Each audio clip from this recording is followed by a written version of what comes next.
The conference room erupted in snickers. 12 faces around that glossy mahogany table, and every single one of them wore the same expression.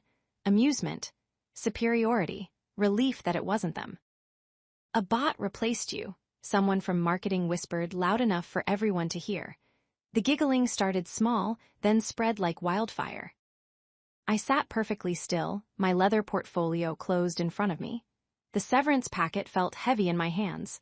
3 years of my life, reduced to a stack of papers and a digital handshake. They thought they were so clever.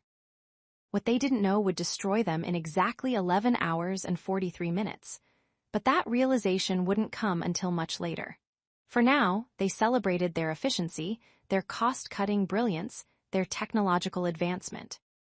The chief operating officer, a man named Todd Brannigan with teeth too white and a tie too tight, leaned back in his chair with the confidence of someone who'd never faced real consequences. "We appreciate your contributions, Bianca, but the automation you helped develop has simply made your position redundant. It's nothing personal, just business evolution." Evolution, that's what he called it. The director of operations, Cassidy Vaughn, couldn't quite meet my eyes as she slid the final documents across the table. At least she had the decency to look uncomfortable. "The transition has been seamless. The system you built is handling everything perfectly. We're actually seeing a 23% efficiency increase." Of course they were. I had designed it that way. Welcome to Payback Office Channel, where corporate decisions meet their consequences. Sometimes the people making the cuts forget to read the fine print, and when they do, well, the results speak for themselves.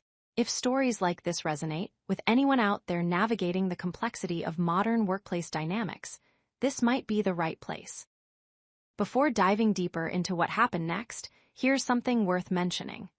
This channel is building a community of people who understand that workplace fairness isn't just a concept, but a necessity.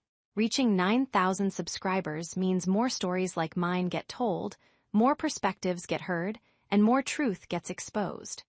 The button's right there for anyone interested in being part of that conversation. Now about me, Bianca Marlowe. I was the senior systems architect at Hexagon Solutions, a mid-tier tech firm specializing in automation software for corporate environments. I came from a background that taught me the value of people over profit, where handshake agreements still meant something, and where watching my father lose his manufacturing job to outsourcing had instilled in me a deep understanding of what it felt like to be considered expendable. That empathy shaped everything I built, every system I designed, every line of code I wrote. It also made me careful, extremely careful. I signed the documents, every page, every initial, every acknowledgement that my employment was terminated effective immediately. Todd's smile widened with each signature. Cassidy's discomfort deepened. The others had already started checking their phones, mentally moving on to their next meetings, their next agenda items, their next victims.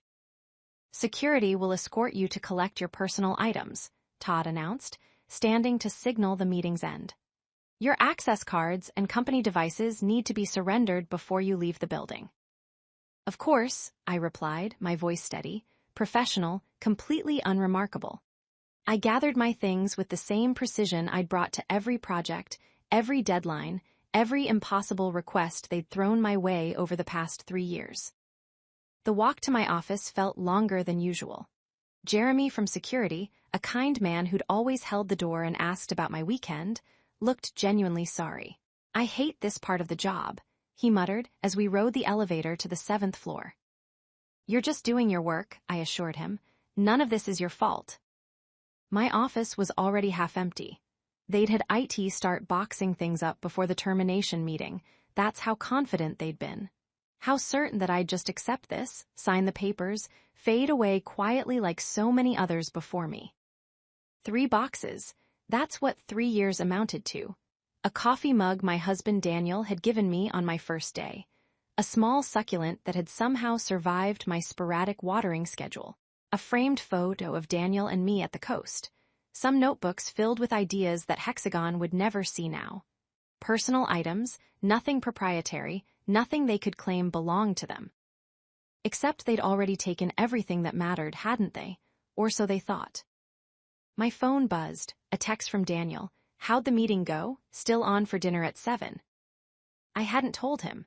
Hadn't mentioned the rumors swirling for the past 2 weeks, the closed-door meetings I wasn't invited to, the way Todd and Cassidy had started communicating in hushed tones whenever I walked by. I'd known what was coming, had seen the signs, had prepared accordingly. Meeting went exactly as expected, I typed back. Dinner at 7 sounds perfect. I'll have a lot to tell you. Jeremy helped carry my boxes to the parking garage. He didn't make small talk, which I appreciated. Some moments didn't need filling with empty words. The afternoon sunlight felt strange on my face as I loaded my car. 3:15 on a Tuesday, and I was leaving work for the last time. No farewell party, no cake in the break room, no speeches about my contributions. Just boxes and silence, and the distant sound of traffic on the interstate. I sat in my car for a moment before starting the engine. Through the windshield, Hexagon Solutions rose 12 stories of glass and steel and corporate ambition. Somewhere up there, Todd was probably already congratulating himself on a difficult decision well executed. Cassidy was likely telling herself it was just business, nothing personal. The automated system I had built was humming along, processing requests, managing workflows, doing the job of 3 people for the cost of a software license. That license, the one registered under B. Marlowe Consulting, LLC, the one with very specific terms and conditions buried in Section 12, Subsection 4, the one that renewed annually unless terminated with 90 days written notice. I checked my watch, 11 hours and 27 minutes. I drove home taking the scenic route, the one that wound through neighborhoods where people were just starting to think about dinner, where kids played basketball in driveways, where life continued its ordinary rhythm. My phone rang twice. Both calls from Hexagon numbers. I didn't answer. Whatever they needed, they'd have to figure out themselves now. The house was quiet when I arrived. Daniel wouldn't be home for another 2 hours. I carried my boxes inside, setting them in the spare room that served as my home office. This room had seen late nights and early mornings, had witnessed the creation of something Hexagon clearly couldn't live without. The irony was almost poetic. I opened my laptop, the personal one that had nothing to do with Hexagon, and navigated to a control panel that existed in a corner of the internet that my former employers would never find. The dashboard showed green indicators across the board: system operational, all modules functioning, client satisfaction at 97%. One toggle switch sat at the bottom of the screen. Gray for now, inactive. The label read, license status active until 23:59 and 59 seconds. Below it, a countdown timer, 11:14 and 33 seconds. I didn't touch it, didn't need to. Everything was already set in motion, programmed months ago when I'd first sensed the shifting winds at Hexagon, when Todd had started asking questions about system independence and reducing single points of failure.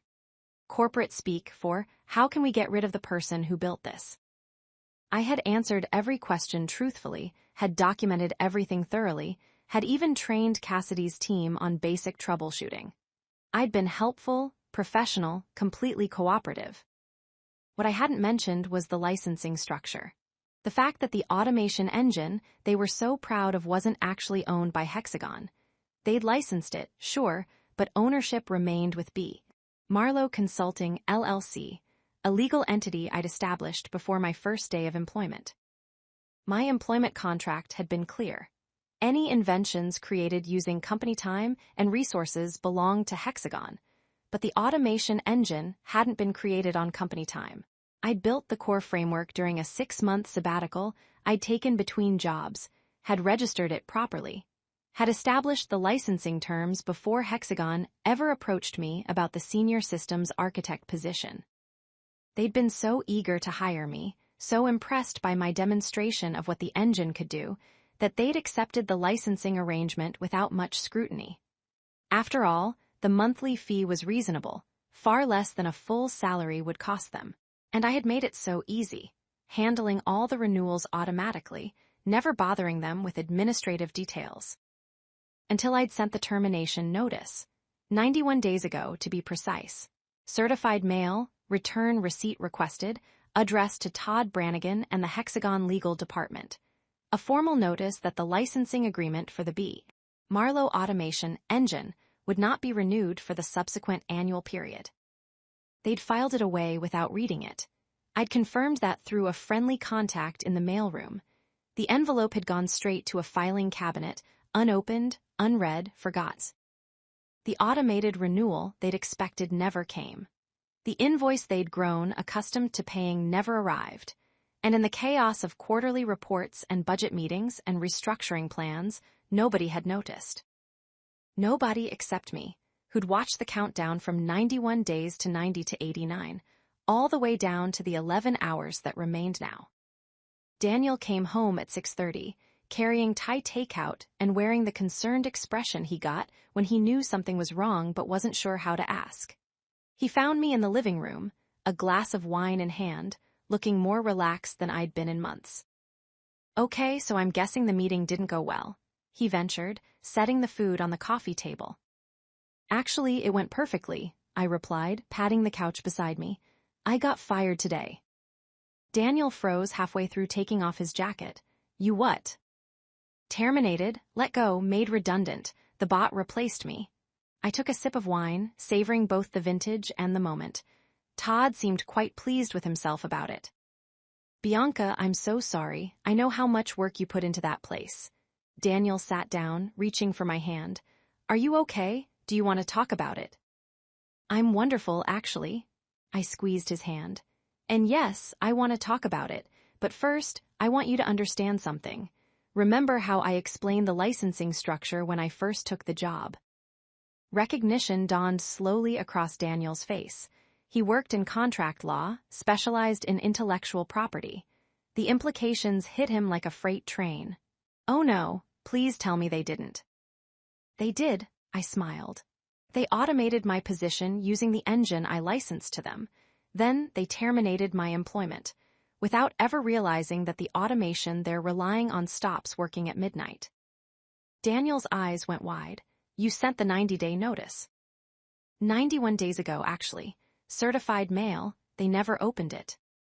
"Bianca," Daniel started laughing, the kind of laugh that came from disbelief and admiration in equal measure. "They fired you using your own system, and they don't know the system disappears in." He checked his watch, 5.5 hours. "Give or take a few minutes." "What happens when it shuts down?" "Everything stops. The engine handles their entire workflow automation.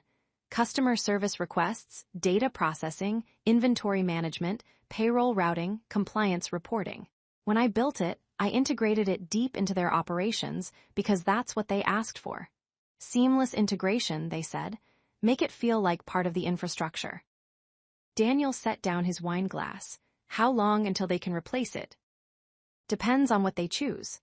If they go with an off-the-shelf solution, they're looking at 3 to 6 months of implementation and customization. If they try to build something in-house, add another year. If they try to reverse engineer what I built," I shrugged, "well, they can't. It's encrypted, proprietary, and I hold all the source code." "Can they sue?" "For what? I sent proper notice. I fulfilled every obligation in the licensing agreement. My employment contract was separate from the licensing arrangement. They're the ones who assumed the two were connected." "But they'll argue you acted in bad faith, that you deliberately set this up." "I acted with perfect faith. I sent notice 91 days in advance, exactly as the contract required. I can't help it if they didn't read their mail. I can't help it if they made their operations dependent on a licensed product without understanding the licensing terms. I can't help it if they fired the one person who understood how everything worked." Daniel leaned back, processing. "This is either brilliant or insane." "It's both, and it's legal. I had 3 different attorneys review everything." "What do you want to happen? What's the end game here?" I considered the question. What did I want? Revenge would be easy to claim, but that wasn't quite right. Justice felt closer, but still not accurate. I want them to understand that people aren't disposable, that decisions have consequences, that you can't just optimize humans out of existence without considering what you're losing. "Noble," Daniel observed, "but what do you actually want?" "I want to watch them panic. I want Todd to realize that his cost-cutting brilliance just destroyed the company. I want Cassidy to understand that efficiency without ethics is just cruelty with a spreadsheet. And then maybe, I want them to call and apologize and beg me to come back. And if they do, I'll consider it for the right price, under the right conditions, as a consultant, not an employee. Daniel grabbed the takeout containers. We should eat. You're going to want your strength for whatever happens at midnight. We ate pad thai and discussed logistics. I walked him through the technical details, explaining how the shutdown would cascade through Hexagon systems. First, the automated customer service responses would stop. Then the data processing queues would freeze. Inventory management would go offline. Payroll routing for the upcoming cycle would fail. Compliance reports due to federal regulators would never generate. The best part, I explained between bites of spring roll, is that it won't be dramatic. No error messages, no system crashes, no alerts. The engine will just stop responding, like a switch flipped off. Their IT department will spend hours trying to figure out what's wrong before someone thinks to check the licensing status. How long before they figure it out? Hard to say. Could be hours, could be days. Depends on who's working overnight, who thinks to dig into the administrative backend, who remembers that the automation engine was licensed rather than owned. Daniel's phone buzzed. He glanced at it, then showed me the screen. A news alert about Hexagon Solutions announcing their most efficient quarter in company history, crediting innovative automation and streamlined operations. That press release went out this afternoon, I noted. Todd loves his media coverage. That's going to age poorly. Like milk in the sun. We finished dinner, cleaned up, and settled in to wait. I opened my laptop again, bringing up the control panel. The countdown read 4:47 and 12 seconds. Everything still showed green. The system was functioning exactly as designed, processing Hexagon's requests, maintaining their operations, doing the work that I'd been fired for being redundant to. The irony still hadn't gotten old. Daniel made coffee, the good stuff we saved for special occasions. This feels surreal, he admitted. Like we're waiting for New Year's Eve, but instead of fireworks, we get corporate chaos. Pretty much, yeah. My phone rang, Hexagon number. I let it go to voicemail. 30 seconds later, a notification popped up. They'd sent an email marked urgent. I opened it. From Todd Brannigan. Subject, immediate response required. I read aloud for Daniel's benefit. Bianca, we need you to provide administrative access to the automation system. Our IT department is conducting a routine audit and requires elevated permissions. Please respond with credentials at your earliest convenience. Daniel snorted. Routine audit at 7 p.m. on the day they fired you. Someone's getting nervous, or curious, or both. I typed a response. Todd, as of 3 p.m. today, I am no longer employed by Hexagon Solutions. Administrative access to licensed systems falls under B. Marlowe Consulting LLC, not my former employee account. Please direct all technical inquiries to the appropriate vendor channels. Best regards, Bianca. You're enjoying this way too much, Daniel observed. Am I, though? They giggled when they told me a bot replaced me. They actually giggled. Like I was a joke, a problem solved, an obstacle removed. So yeah, maybe I am enjoying this a little bit. The response came within minutes. Bianca, let's not be difficult about this. We need those credentials. Call my cell when you get this. I didn't call. Instead, I poured another glass of wine and watched the countdown tick below 4 hours. At 8:45, Cassidy tried calling, then texting. Bianca, please, we just need some clarification on a few technical items. Can we talk? Now they want to talk, I muttered. 3 hours until their world ends, and now they want clarification. Daniel was reading something on his tablet. I'm looking at Hexagon's client list. They've got some major contracts. State government agencies, healthcare systems, financial services firms, if those integrations go down. They go down hard, I confirmed. The engine processes real-time data feeds for all of them. When it stops, their clients stop getting updates, reports, transactions. The phone calls won't just be internal. Every client they have will be demanding answers. How many clients? Last count, 47 enterprise contracts. Average value of about 200,000 per year, some much higher. Daniel did the math. That's almost 10 million in annual revenue dependent on your system. Closer to 12, actually. They landed some new contracts last quarter, used my engine as the selling point. Another call, another voicemail, another increasingly frantic email.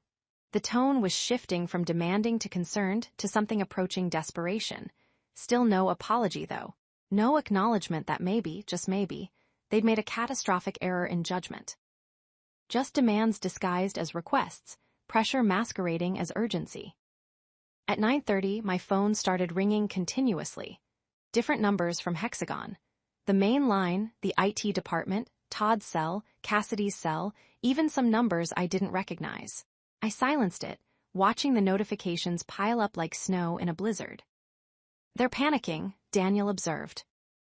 They're beginning to panic. The real panic starts at midnight. The countdown read 2:22 and 34 seconds.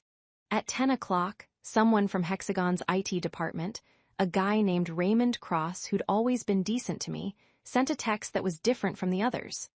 Bianca, I don't know what's happening upstairs, but they're freaking out about the automation engine. They're saying it's going to shut down at midnight. Is that true? If it is, we need help, please. I showed the message to Daniel. See, that's how you ask. No demands, no pressure, just honesty. Are you going to respond? Yeah, actually, I typed carefully. Raymond, the licensing agreement for the automation engine expires at midnight tonight. Hexagon received 91 days written notice, as required by contract. I suggest escalating to legal and senior management.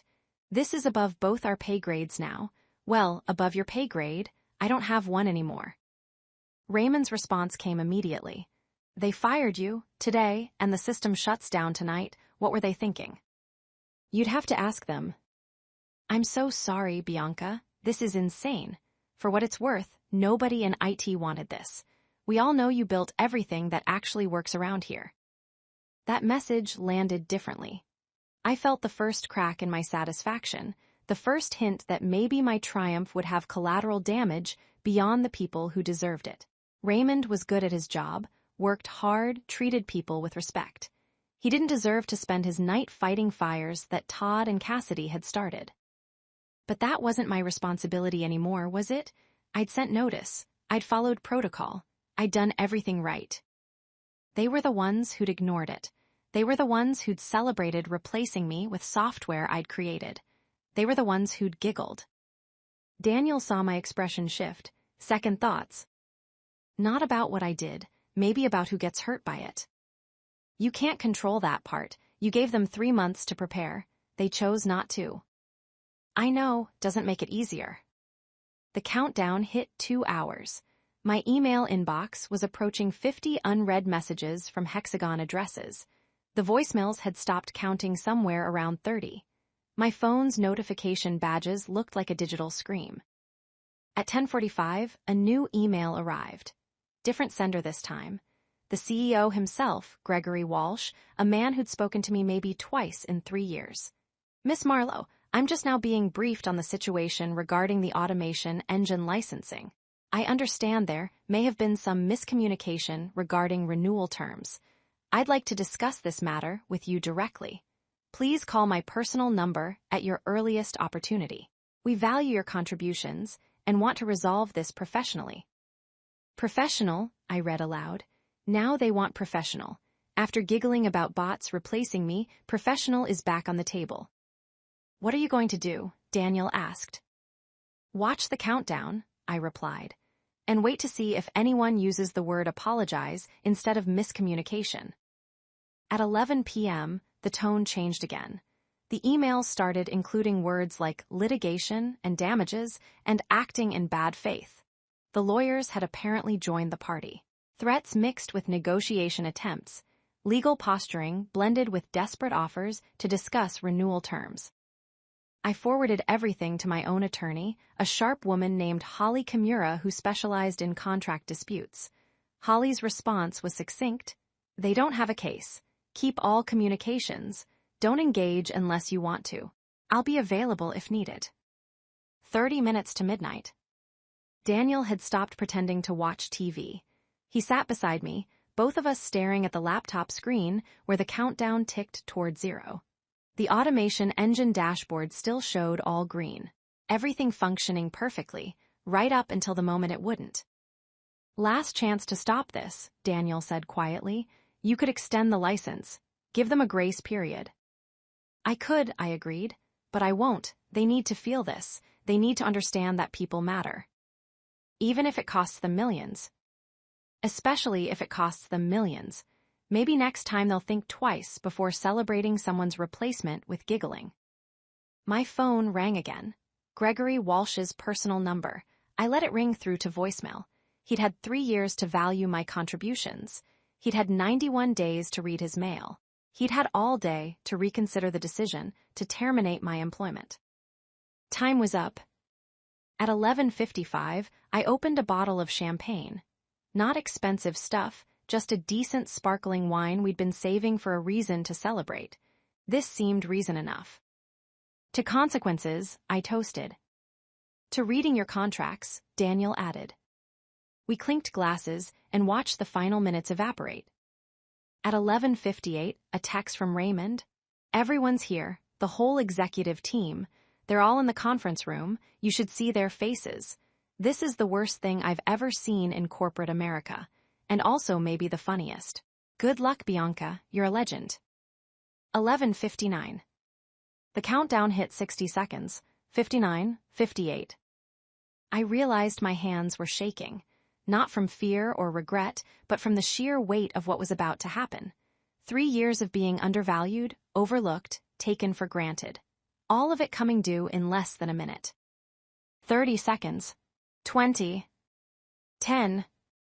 5. 4. 3. 2. 1. The dashboard indicators turned from green to gray. Not red, not error states, just gray, neutral, inactive. The automation engine that had been processing thousands of transactions per minute simply stopped. No fanfare, no warnings, no graceful degradation. Just silence. Daniel and I sat in our living room, staring at a laptop screen that showed nothing more dramatic than gray indicators and a license status that now read EXPIRED. For a moment, nothing happened. The world didn't end. The house didn't shake. The phone didn't immediately explode with calls. Then, at 12:03 a.m., it started. My phone lit up like a Christmas tree. Calls, texts, emails, all arriving simultaneously. The voicemail icon showed 40-plus messages within minutes. The email count climbed past 100. My personal email, the one associated with B. Marlowe Consulting, LLC, received an official communication from Hexagon's legal department. Subject line: Emergency licensing renewal, immediate action required. I opened it. The message was 5 paragraphs of legal language that boiled down to, please turn it back on and we'll discuss terms. No apology, no acknowledgement of wrongdoing, just demands dressed up in professional language. At 12:15, my phone rang from an unknown number. I answered it on speaker. Bianca Marlowe? A voice I didn't recognize, male, stressed, speaking too fast. This is Kevin Thornton with Hexagon's IT Emergency Response Team. We have a critical system failure affecting all operations. We understand you may have information about the automation engine that's experiencing the outage. We need immediate assistance. Mr. Thornton, I replied calmly, the automation engine isn't experiencing an outage. It's operating exactly as designed. The licensing agreement expired at midnight, as communicated to Hexagon management 91 days ago via certified mail. The system has shut down according to the terms of that agreement. Silence on the other end. Then, you're telling me this was planned, intentional. I'm telling you the contract expired. What happens after a contract expires is generally predictable. Can you reactivate it? We'll pay whatever renewal fee is required. We'll expedite the paperwork. We just need the system back online. The renewal fee isn't a simple matter, Mr. Thornton. The licensing structure has changed. You'll need to work with my attorney to discuss new terms. Your attorney? Miss Marlowe, we have 47 enterprise clients whose operations just went dark. We have payroll processing that won't complete. We have compliance reports due to federal agencies in 6 hours that don't exist. We need solutions, not lawyers. Then I suggest you work quickly. My attorney's contact information is Holly Kimura at Kimura and Associates. She handles all B. Marlowe Consulting LLC contract negotiations. I ended the call. Daniel was grinning. You're really making them work for it. They fired me using the system I built. They giggled about it. They're going to do more than work for it. At 12:30 a.m., Holly Kimura called. Bianca, I've had 6 calls in the last 15 minutes from Hexagon. They're desperate. What do you want? What do I want? I considered. I want a formal apology from Todd Brannigan and the executive team. I want acknowledgement that terminating my employment was an error in judgment. I want that apology in writing, distributed to the same people who were in that conference room when they fired me. Okay, that's the emotional component. What about the business terms? New licensing structure. Not monthly, not annual, daily, at 10 times the previous rate. They want the engine back, they pay premium pricing. Contract length of 90 days, renegotiable at my discretion. And I want a consulting agreement, separate from the license, at $500 per hour for any technical support or customization they require. Holly whistled. That's aggressive. That's fair. They built their entire operation on my work. They terminated me thinking they didn't need me anymore. Now they get to pay what that mistake actually costs. They'll negotiate. Let them, but those are the starting terms. And Holly, I want the apology first, before we even discuss the licensing renewal. They apologize or the engine stays dark. Got it, I'll communicate the terms. This is going to be a long night. For them, definitely. I ended the call and checked the news. Nothing yet, but it was only a matter of time. Hexagon's client companies would start noticing the outages soon. Their customers would start complaining. Social media would light up. The story would break. At 1 a.m., Daniel convinced me to at least try to sleep. You're going to need energy for tomorrow. Whatever happens next, you want to be sharp. He was right, of course. I closed the laptop, silenced my phone except for Holly's number, and went to bed. Sleep came easier than expected, a deep and dreamless rest that came from having finally, definitively, stood up for myself in a way that couldn't be ignored or dismissed or giggled about. I woke at 6 a.m. to find Daniel already up, coffee made, laptop open on the kitchen table. You're going to want to see this, he said, turning the screen toward me. The headlines had started. Major automation firm experiences widespread system failure. Hexagon Solutions clients report service disruptions. Tech companies' efficiency push backfires spectacularly. But the real story was on the business news sites, the ones that specialized in corporate drama. Someone had leaked. Someone inside Hexagon had talked to reporters, and the truth was spreading fast. Automation company fires engineer, loses access to her software. Corporate cost-cutting meets licensing reality. The bot that replaced her, she built it, and she owns it. The articles varied in detail, but they all had the essential facts. Bianca Marlowe, terminated for being redundant to automation I'd created. Hexagon Solutions, operating on licensed software they'd assumed they owned. A licensing agreement that expired exactly when the company needed the system most. By 7 a.m., my story was trending on multiple platforms. The narrative had written itself, and it wasn't kind to Hexagon. Comment sections filled with people sharing their own stories of being replaced, downsized, optimized out of existence. I'd become, overnight, an accidental symbol of something larger than my specific situation. Holly called at 7:30. Have you seen the news? Hard to miss it. Hexagon is in full crisis mode. They've had 6 executives calling me since midnight. The latest offer is interesting. They want to meet, in person, this morning, with you directly. Do they now? Gregory Walsh himself.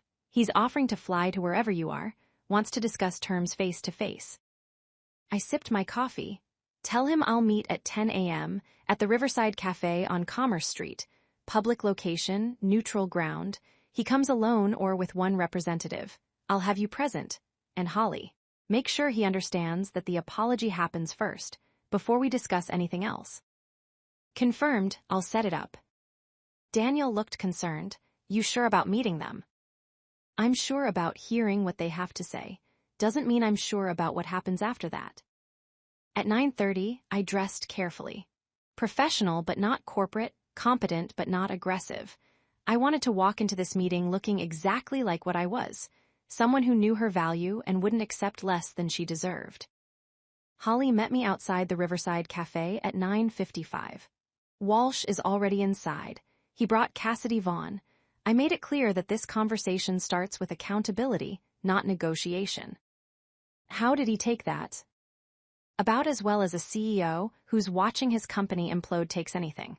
Not great, but he's here. We walked inside together. Gregory Walsh sat at a corner table, looking like he'd aged 5 years overnight. Bags under his eyes, tie loosened, the usual CEO polish replaced with genuine stress. Cassidy sat beside him, pale and quiet.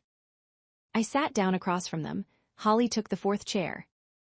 For a moment, nobody spoke. The cafe hummed with morning activity around us, people ordering lattes and checking phones, completely unaware that a small corporate drama was unfolding at table 7. Finally, Gregory cleared his throat. Miss Marlowe, thank you for meeting with us. You're welcome.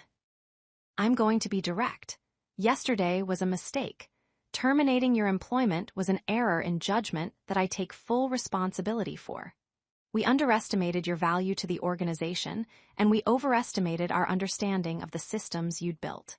That was wrong. I waited. This was a start, but it wasn't enough. Gregory continued. The way it was handled, the attitude displayed in that termination meeting, the lack of respect shown to someone who'd contributed significantly to our success, that was unacceptable. You deserved better. The company failed you, and I apologize. Better, more substance, but still missing something. I've drafted a formal apology, Gregory said, sliding a document across the table. It acknowledges the error, takes full responsibility, and commits to reviewing our processes to ensure this doesn't happen to anyone else. I'm prepared to send this to everyone who was present yesterday, as well as to the full company in our next all-hands communication. I read the document. It was actually good, well-written, specific without being legally damaging. It named the mistake, owned the consequences, and apologized sincerely. This is acceptable, I said finally, but I want to hear it from Cassidy too. Cassidy looked up, meeting my eyes for the first time since we'd sat down. I'm sorry, Bianca. I was in that meeting. I facilitated the termination. I sat there while Todd made jokes about bots replacing you, and I didn't say anything. I didn't stand up for you. I should have. I'm sorry. There it was, the acknowledgement I hadn't realized I needed. Not just from the CEO handling a crisis, but from the person who'd watched it happen and done nothing. Thank you, I said quietly. Holly spoke up. Now we can discuss business terms. The negotiation took 2 hours. Gregory pushed back on the daily licensing structure, arguing for monthly. I held firm. He questioned the 10-fold rate increase. I pulled up the headlines on my phone, showing him exactly what the current market rate was for someone who could solve his problem. You have exactly one option, I explained. Me, my engine, my terms, everything else is months or years away. How much revenue are you losing per day? Gregory's jaw tightened.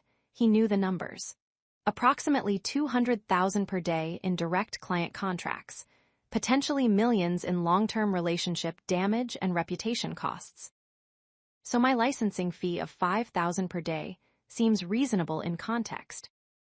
It's extortion. It's market pricing, supply and demand. Currently, I'm the only supply for the demand you have.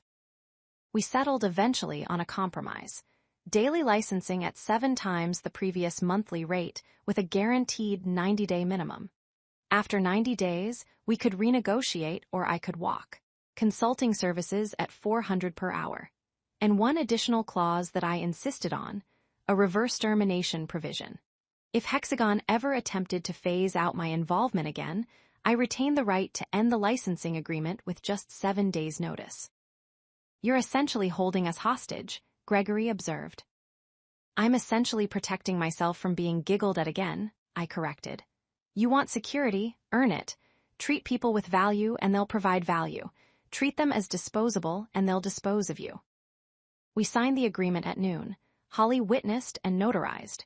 Gregory transferred the first week's licensing fees before leaving the cafe. 7 times $7,000. $49,000 for 1 week of licensing, a system I'd built largely on my own time. As Gregory and Cassidy stood to leave, Gregory paused. For what it's worth, Miss Marlowe, I learned something important yesterday. Systems are only as valuable as the people who build and maintain them. We forgot that. It won't happen again. See that it doesn't, I replied. Because I promise you there are a lot of other Biancas out there. People you're underestimating right now. People who know more than you think they do. Push them too far and they'll push back. After they left, Holly grinned across the table. That was beautiful, brutal but beautiful. Was I too harsh? You were exactly harsh enough. They fired you for being redundant to a system you owned. They earned every bit of what happened. I pulled out my laptop and logged into the control panel. With a few keystrokes, I reactivated the licensing agreement. The gray indicators turned green. The automation engine came back online, resuming operations exactly where it had stopped 12 hours earlier. My phone immediately buzzed with a text from Raymond. It's back. Whatever you did, thank you. The panic up here was unreal. I smiled and replied, just renewed the license. Terms have changed, but the system's solid. You'll be fine. Over the next few days, the story evolved. Some business publications criticized me for being vindictive. Others praised me for standing up to corporate short-sightedness. Think pieces appeared about the gig economy, about intellectual property in the digital age, about the human cost of automation. I ignored most of it. I was busy. The consulting requests started immediately. Not from Hexagon, though they kept me plenty occupied with technical support calls at $400 per hour. From other companies, other professionals, other people who'd built something valuable and wanted to protect themselves from being optimized out of existence. Within 2 weeks, B. Marlowe Consulting LLC had 5 new clients. Within a month, I'd hired 2 employees, both people who'd been recently downsized from tech companies that had underestimated them. Daniel watched my home office transform into actual office space, watched my excitement grow as I built something that was entirely mine. No regrets, he asked one evening over dinner. About which part? Any of it, getting fired, shutting down the system, forcing their hand. I thought about it. I regret that it had to happen that way. I regret that they didn't value people enough to avoid the whole situation. But do I regret standing up for myself? Not even a little bit. 3 months later, when the initial 90-day licensing agreement with Hexagon came up for renewal, Gregory Walsh called personally to negotiate terms. He'd sent the formal apology as promised, had restructured his management team, had implemented new policies around employee value and retention. We'd like to continue the arrangement, he said. Same terms if you're willing. I'm willing, I confirmed, but I want one addition to the contract. What's that? An annual scholarship program. Hexagon funds 2 scholarships per year for young people studying systems engineering or automation technology. Preference given to candidates from underrepresented backgrounds. You sponsor their education, and when they graduate, B. Marlowe Consulting gets first opportunity to interview them for positions. You're building a pipeline. I'm investing in people who might otherwise get overlooked. People who might build amazing things if someone gives them a chance. People who deserve better than being giggled at when automation replaces them. Gregory agreed. The scholarship program launched that fall. The first 2 recipients were a young woman from a rural community who taught herself programming and a first-generation college student who'd been working 2 jobs while studying engineering. I met them both at an award ceremony Hexagon hosted. Bright, talented, hungry to prove themselves. I saw my younger self in their determination, their drive to build something meaningful. Work hard, I told them. Know your value, protect what you create, and never, ever let anyone make you feel replaceable. 1 year after being terminated, I stood in my own office space, a small but professional suite in a converted warehouse downtown. B. Marlowe Consulting LLC now employed 8 people. The revenue had exceeded my wildest projections. The licensing agreements, the consulting contracts, the custom automation solutions, all of it had grown beyond what I'd imagined that day I'd sat in my car, watching the countdown timer tick toward midnight. My phone rang, a number I didn't recognize. I answered. Bianca Marlowe? A woman's voice, young, uncertain.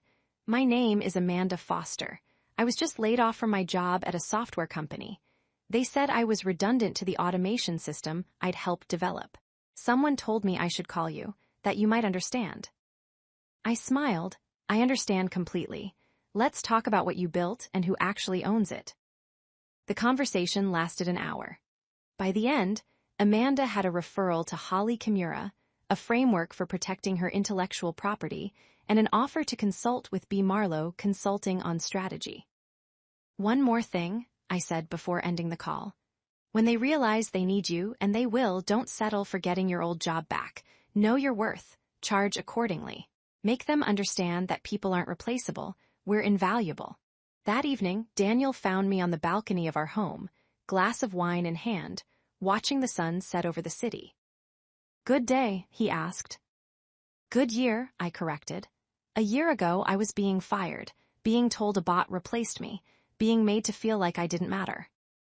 And now I'm building something that proves they were wrong. Not just about me, about everyone they underestimate. Daniel raised his own glass, to being underestimated. And to proving them spectacularly wrong, I added. We clinked glasses as the sun dipped below the horizon, painting the sky in shades of orange and red. Somewhere in the city, in a Hexagon Solutions office, the automation engine I'd built was processing thousands of transactions per minute. My daily licensing fee was being calculated automatically. My consulting hours were being logged and billed. And in conference rooms across the corporate landscape, executives were learning to think twice before celebrating when they replaced someone with automation. Because somewhere, somehow, that person might own the very technology being used to replace them. The lesson had been expensive for Hexagon. The cost was counted not just in money, though there was plenty of that, but in reputation, in client relationships, in the fundamental understanding that people were not disposable resources to be optimized away. My story spread. It became a cautionary tale in business schools, a warning in management seminars, a reminder that the human element of technology couldn't be automated away without consequences. But for me, it became something else entirely. It became the foundation of a business built on respect, on valuing expertise, on protecting the people who built the systems that companies claimed they couldn't live without. The giggling had stopped. The phones had stopped ringing with desperate midnight pleas.